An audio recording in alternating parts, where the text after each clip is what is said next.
Hallo zusammen und willkommen zu einem neuen Video. Ja, heute bin ich hier auf der Schwäbischen Alb unterwegs und besuche den Windpark Stötten in der Nähe von Geislingen an der Steige. Wollte ich schon länger mal besuchen, den Windpark hier. Ja, und heute habe ich mir jetzt mal die Zeit genommen und bin mal hierher gefahren. Ja, ziemlicher Anstieg mit dem Fahrrad hier hoch auf die Alb, auf die Hochfläche hier. Aber es lohnt sich auf jeden Fall. Hier stehen einige coole Anlagen, einige Raritäten, auch ein paar Oldies dabei, also für jeden was dabei. Und hier ist man auch dabei, ein neues Windtestfeld aufzubauen. Weltweit das erste Windtestfeld für Anlagen im bergigen Gelände, also was ganz Besonderes. Ja, der erste Exot, der hier steht, ist die erste und einzige Anlage des Herstellers Schuler aus Göppingen. Die Schuler STD 100 mit 2,7 Megawatt. Leider steht sie. Ist, glaube ich, auch echt wenig gelaufen in der Zeit, in der sie hier stand, seit 2011. Also stand echt längere Zeit, mehrere Jahre. Dann letztes Jahr gab es mal eine Phase, wo sie gelaufen ist. Und jetzt steht sie wohl leider wieder. Sehr, sehr schade. Hätte ich mir gerne mal laufend angeschaut. Ja, auch eine getriebelose Anlage. Werde ich mir gleich auf jeden Fall mal noch aus der Nähe anschauen. Ja, dann stehen hier noch einige kleinere Anlagen. Vestas V52. Im Hintergrund noch eine D-Wind D6. Und so die kleinste Anlage hier im Park ist eine Vestas V44. Da die kleine Süße.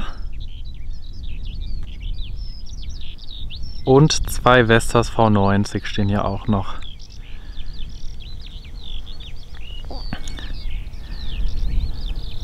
Ja, und hier drüben sind jetzt die zwei neuen Anlagen für das Windtestfeld. Und zwar sind das zwei Anlagen des Typs S&G Engineering SG 750 54. 57 kW, 54 Meter Rotor. Und die sind quasi Teil dieses Windtestfelds. Dazu werde ich gleich noch ein bisschen mehr sagen. Sehen aber echt ulkig aus. Sehen echt aus wie so meine ersten Solarwindräder, die ich hatte. Bisschen unproportional. Ja, scheinen leider noch nicht angeschlossen zu sein. Wind geht eigentlich genug. Stehen ja auch noch in eine komplett andere Richtung wie die anderen Anlagen. Aber die werde ich mir gleich auf jeden Fall mal noch aus der Nähe anschauen. Und die anderen Anlagen natürlich auch. Die Schuler und die kleinen Vestas-Anlagen. Ja, freue ich mich jetzt drauf, den Windpark zu erkunden. Wetter ist ganz gut. Nicht super sonnig, immer mal wieder bedeckt, aber besser als der ganze Regen die letzten Tage. Ja, dann fahre ich jetzt mal zu den Anlagen hin und melde mich von da nochmal. So, ich stehe jetzt hier in der Nähe der beiden Forschungs-Windkraftanlagen von S&G Engineering SG 750 54. Also 750 kW, 54 Meter Rotor und Namenhöhe sind, glaube ich, 73 Meter. Ja, und diese beiden Anlagen sind eben Teil des neuen Windtestfelds Windset. Das erste Windtestfeld weltweit im bergigen Gelände. Ja, und Ziel ist es eben, Erkenntnisse zu gewinnen, die dann quasi auf größere kommerzielle Anlagen übertragen werden können. In Bezug auf Effizienz, Schall. Gibt auch ein Projekt zum Naturschutz, zur Naturverträglichkeit von Windkraftanlagen und das Verhalten von besonders Großgreifvögeln in der Nähe von Windkraftanlagen. All das wird hier untersucht.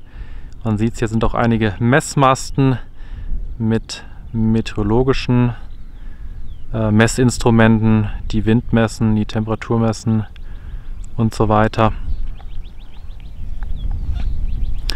Ja, aber schon witzig, diese kleinen Dinger sehen echt aus wie so Modellwindräder. Auch noch nie von dem Hersteller gehört, ist wohl ein bayerisches Ingenieurbüro. Gondel sieht so ein bisschen aus wie bei den alten G1.5er. Hat mich auch gewundert, dass sie hier so Mini-Dinger hingestellt haben. Ich dachte ja, an einem Windtestfeld, wenn man es jetzt aus Österreich kennt oder Janneby, da stehen ja doch schon größere Anlagen. Aber ja, scheinbar hat man hier wahrscheinlich auch eine Höhenbeschränkung, weil hier fliegen die ganze Zeit irgendwelche Flugzeuge vorbei. Und ja, für den Zweck des Windtestfelds reicht es wohl, diese zwei kleinen Anlagen. Ja, schade, dass sie noch nicht laufen. Sind auch, glaube ich, erst vor kurzem errichtet worden, also im März. Gut möglich, dass sie noch nicht angeschlossen sind. Aber echt witzig, diese Teile. Ja, praktisch ähnlich wie die Vestas V52 von der Größe her.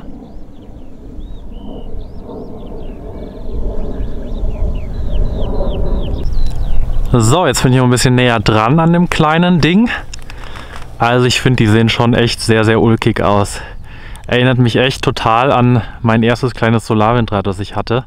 Irgendwie sehr unproportioniert. Also das Maschinenhaus ist ganz schön groß für die kurzen Rotorblätter. Echt witzig. Ja, ist jetzt gar kein Logo drauf oder sowas. Ja, bin ich wohl etwas zu früh. Schade, dass sie noch nicht laufen. Stehen auch jetzt noch eine ganz andere Richtung als die anderen Anlagen.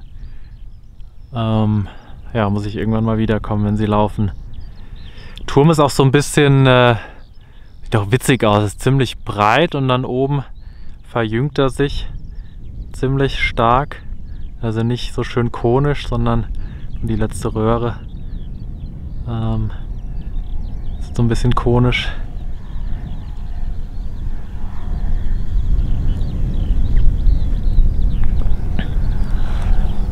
Da drüben ist nochmal die andere.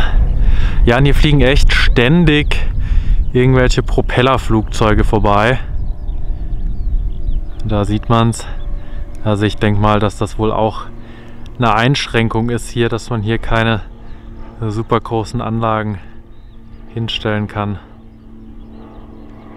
Bisschen schade, wäre ja geil, wenn man hier richtig große Schwachwindanlagen testen würde. Irgendwie so, ja, Siemens Gamesa oder irgendwie Vestas oder sowas. Aber leider nicht. Nochmal ein schöner Blick zu den anderen Anlagen hier drüben.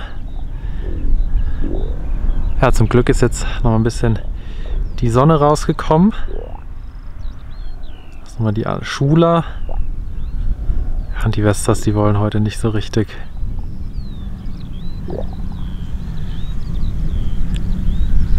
Ja, irgendwo gibt es auch noch eine Infotafel, habe ich gesehen. Da will ich auf jeden Fall auch mal noch gucken, was da so drauf steht. Da gibt es dann noch mal ein paar Infos zu dem Forschungsprojekt. Werde ich jetzt auch mal noch vorbeischauen. So, hier ist mir jetzt auch noch mal diese Infotafel, von der ich gerade eben gesprochen habe. Hier gibt es noch mal ein paar Projektinfos.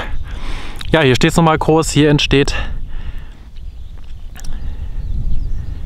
das Windenergietestfeld WindSat des süddeutschen Forschungsclusters Wind4S, bestehend aus 2 Windenergieanlagen und 4 meteorologischen Messmasten und gefördert durch die Bundesrepublik Deutschland und das Land Baden-Württemberg.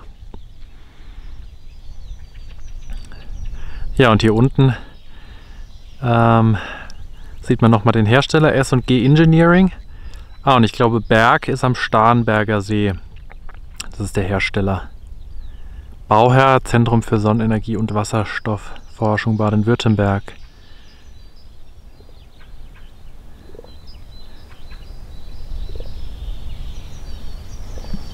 Ja, sehr spannendes Projekt und ja, echt einzigartig dieses Windtestfeld hier im bergigen Gelände. Da sieht man sie nochmal, die beiden Anlagen.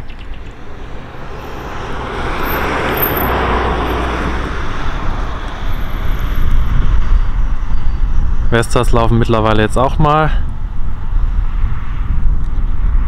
Ja, und ich werde jetzt mal hochfahren da auf den Berg. Da hat man nämlich bestimmt auch eine tolle Aussicht auf den Park nochmal und berichte von dort nochmal. So, ich stehe jetzt hier in der Nähe der Schuler SDD 100, der ersten und einzigen Anlage des Herstellers Schuler. Ja, Schuler ist eigentlich ein Pressenhersteller, meines Wissens nach sogar der weltweit größte. Also sämtliche Arten von Pressen für Metall und so weiter. Ja, und 2011 wollten die ins Windbusiness einsteigen und haben diese Anlage hier entwickelt und den Prototyp hier errichtet. Ja, 2012 hat man sich dann allerdings schon wieder entschieden auszusteigen und hat die Lizenz, diese Anlage herzustellen, an S&G Engineering verkauft. Also da schließt sich wieder der Kreis. Der Hersteller von den kleinen Anlagen, wo ich gerade eben war, verkauft jetzt quasi die Lizenz für diese Anlage, ich glaube hauptsächlich im Ausland, also Asien. Ja, echt schade, dass sie nicht läuft. Ich weiß nicht, woran es liegt, ob sie stillgelegt ist, ob sie irgendwie kaputt ist. Keine Ahnung. Aber optisch echt eine coole Anlage. Halt auch getriebelos. Nicht wie bei den Enercon-Anlagen jetzt so ein kragenförmiger Generator. Ich nehme schon an, dass der rund ist, aber die Verkleidung ist halt so ein bisschen ans Maschinenhaus angepasst. Und der hintere Teil ist, weiß gar nicht, so bläulich, also quasi wo der Lüfter ist. Weiß gar nicht, ob das Glas ist oder was, aber sieht auf jeden Fall interessant aus. Ja, eigentlich so die größte Anlage hier im Park. 100 Meter Nabenhöhe, 100 Meter Rotor und 2,7 MW. Ja, hätte ich euch gerne mal laufen gesehen.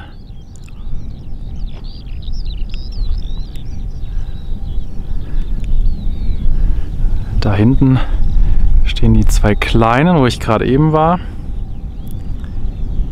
Die SG 750. Und aufpassen, dass man es nicht mit Siemens Gamesa verwechselt, sondern S&G Engineering.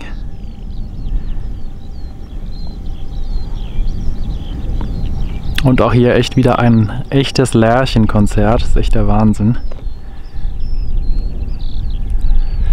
Ja, bewegt sich leider kein Stück die Anlage, also steht auch echt in eine komplett andere Richtung. Echt schade.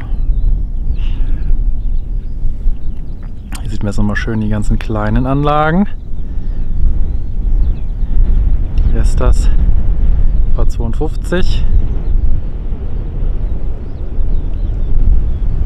Da sind die V90. Wind hat jetzt nochmal ein bisschen aufgefrischt. Ja, ich werde jetzt mal noch zu der Schuler hier hinfahren, stelle mich mal noch drunter, guck mal, wie sie von unten noch aussieht. Genau, und mache noch ein paar Drohnenbilder. So, jetzt stehe ich nochmal hier unterhalb der Schuler-Anlage. Hier sieht man sie jetzt nochmal ein bisschen besser von hinten. Ja, ich glaube, der hinten ist eben dann der Kühler drin verbaut und das ist so blau angestrichen. Sieht von weitem aus wie so eine blaue Glasscheibe, aber ich glaube, es ist einfach nur das Blech, das blau angestrichen ist. Aber von der Optik her finde ich die echt gar nicht so schlecht. Rotorblätter haben auch eine coole Form. Aber da steht sie, ganz starr. Also wer es weiß, gerne mal reinschreiben, warum sie nicht läuft. Würde ich echt gerne mal wissen. Aber die Jahre davor stand sie ja auch schon längere Zeit. Also keine Ahnung. Ist ja die erste Anlage dieses Typs. Vielleicht ist sie auch einfach sehr störungsanfällig. Hat ziemlich Probleme. Aber ja, wäre cool, wenn man sie mal zum Laufen bekommen würde. So, jetzt stehe ich hier bei der kleinsten, mit Sicherheit auch ältesten Anlage hier im Park. 1997 erbaut, glaube ich. Das ist eine Vestas V44. Das kleine Ding. Richtig cool. Ja, die Anlagen kenne ich noch damals von der Freisener Höhe. Da standen vorher auch Vestas V44, bevor sie dann repowered wurden mit Enercon E82. Aber die hier läuft echt noch gut. Und macht auch ganz schön Umdrehungen heute. Ja, das ist hier so der höchste Punkt. Das müsste der Stöttener Berg sein. Hier ist auch noch so ein Fernsehturm. Da drüben ist die D-Wind D6, da will ich gleich auch noch hin.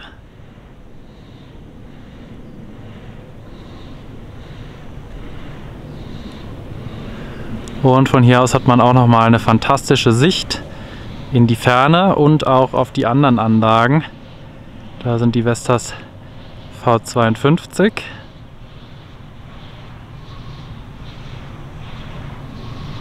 Vier Stück.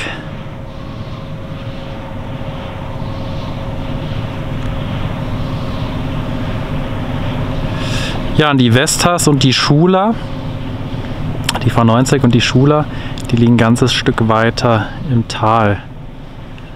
Da ist die Schula nochmal und hinten dran die beiden S&G Engineering.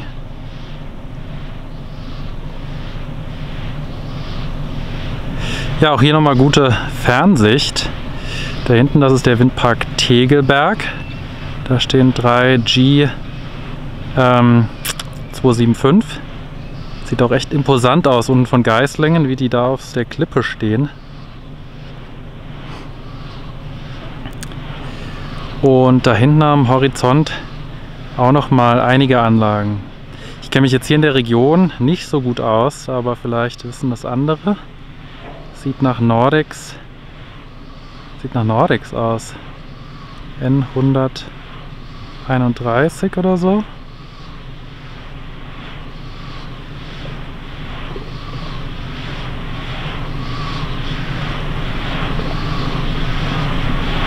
Da sind sogar neue, glaube ich. Das sieht aus, als ob da sogar eine N149 wäre. Wo soll die denn stehen? Wer es weiß, gerne mal in die Kommentare schreiben. Würde mich mal interessieren. Aber echt sehr, sehr idyllisch gelegen hier, der Windpark. Auf der Anhöhe der Schwäbischen Alb.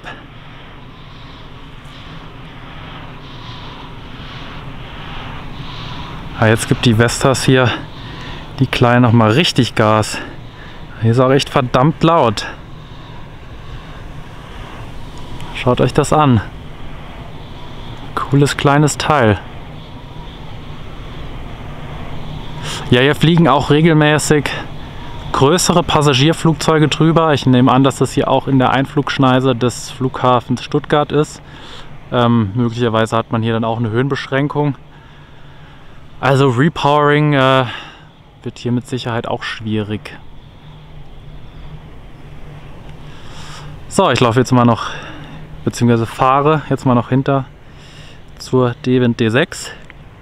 Die mag ich nämlich auch echt gerne. So, jetzt stehe ich hier bei der D-Wind D6 mit 1000 kW. Gefällt mir auch echt sehr gut.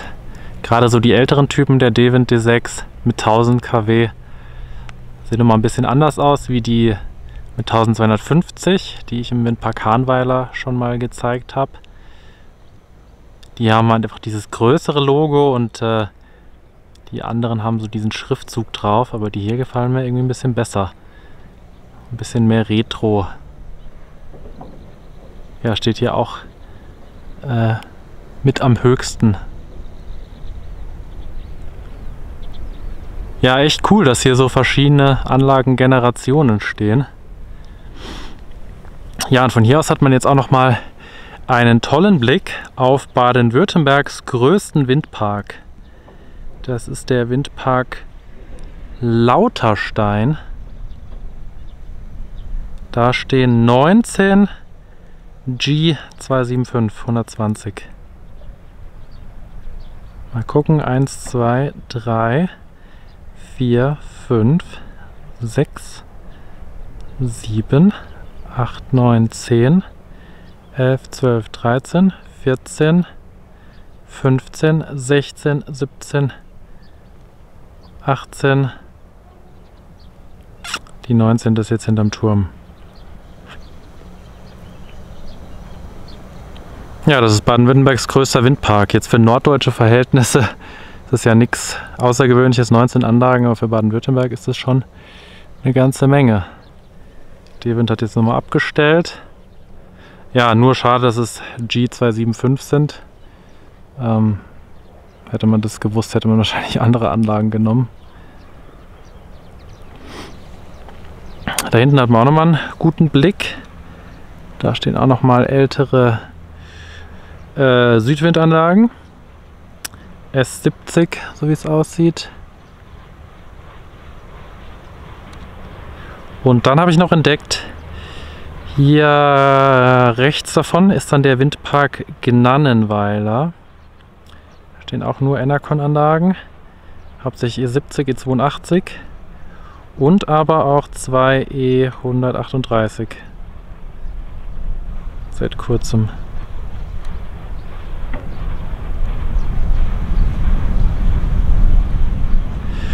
Und dann weiter rechts ist auch nochmal ein Windpark. Ich glaube, da stehen Nordex N117 auf Venturturm. Wollte ich ursprünglich eigentlich hin heute noch, aber ja, das ist jetzt einfach zu weit. Da liegt jetzt nochmal ein ganzes Tal dazwischen. Das wird heute leider etwas zu knapp. Und N117 auf Ventur kenne ich ja jetzt auch schon.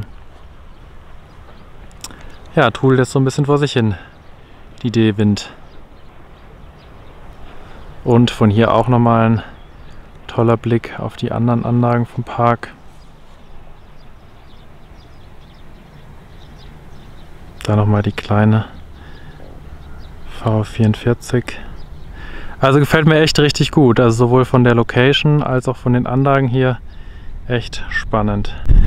Ja, zum Abschluss nochmal ein schöner Blick hier aus der anderen Richtung. Ich stehe hier gerade bei den Vestas V90. 105 Meter Nabenhöhe, 2 Megawatt. Das sind noch die älteren, haben jetzt noch keinen Grid-Streamer oben drauf, wie man sagt.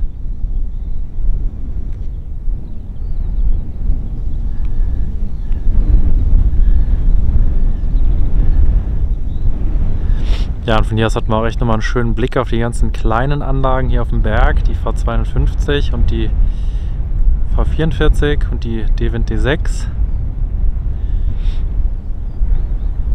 Und da drüben ist dann nochmal die Schula. Ein Jammer, dass sie nicht läuft. Warum? Wer es weiß, gerne mal in die Kommentare schreiben. Mich echt interessieren, warum die nicht läuft, dieses Ding. Schade. Hätte ich mich drüber gefreut. Ja, und da drüben dann nochmal die beiden S&G Engineering auf dem Testfeld. Ja, würde mich echt mal interessieren, was ihr zu denen denkt. Ich finde sie echt ulkig, echt witziges Design und ja, würde auch echt gerne mal sehen, wie das aussieht, wenn die laufen. Echt total witzig, wie so zwei Solarwindräder. Ja, alles in allem echt ein spannender Windpark mit den vielen unterschiedlichen Anlagengenerationen. Habe auch echt coole Drohnenaufnahmen gemacht. Gibt es jetzt im Anschluss. Könnt ihr euch drauf freuen. Ja, ich werde mich jetzt auf den Weg machen zum nächsten Windpark. Muss mich wieder beeilen, dass ich meinen Zug erwische. Dann verabschiede ich mich an dieser Stelle. Hoffe, es hat gefallen. Und dann sehen wir uns im nächsten Windpark. Macht's gut und bis zum nächsten Video vielleicht.